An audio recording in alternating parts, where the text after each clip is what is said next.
এই মুরব্বির কলটা দীর্ঘদিন ধরে আমাদের কাছে একটা দাবি ছিল। আমাদের নকলা পৌরসভার মধ্যেও এরকম একজন হতদরিদ্র মানুষ আছে, এটা আমাদের জানা ছিল না। তারপরেও আমাদের এখানকার মসজিদের ইমাম এবং মুসল্লিদের দাবি ছিল যে উনি দীর্ঘদিন ধরে মসজিদের কল থেকে পানি খাচ্ছেন। এটা নিয়ে খুব কষ্টেই ছিলেন। আলহামদুলিল্লাহ যে আমরা ওনার কষ্টটা লাঘব করতে পেরেছি, এই জন্য আল্লাহর শুকরিয়া আদায় করছি আলহামদুলিল্লাহ।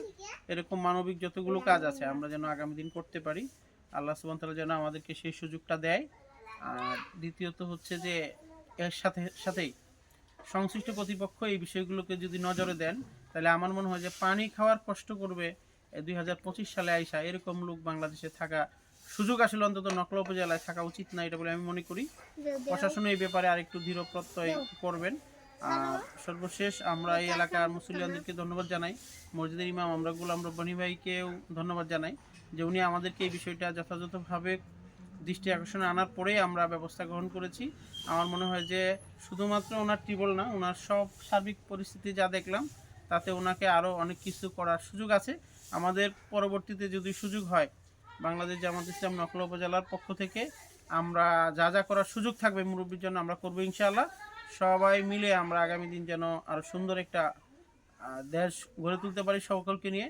মানুষের ভালোবাসা এবং আল্লাহ যদি সেটা চায়, তাহলে আগামী দিন সেই সুন্দর বৈষম্য মুক্ত বাংলাদেশ যেন আমরা গড়তে পারি। চলো বাংলাদেশ একসাথে গড়ি।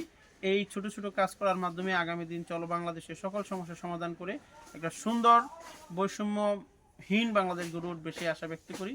করেই ওনার আজকের এই টেবল, এটা ছোট্ট একটা জিনিস, এটাকে কোনোভাবেই অনেক বড় কিছু মনে করার কোনো সুযোগ নেই। এটা আমাদের নৈতিক দায়িত্ব ছিল, নৈতিক দায়িত্বের জায়গা থেকে আমরা ওনাকে আজকে এই টেবলটা দিয়ে গেছি।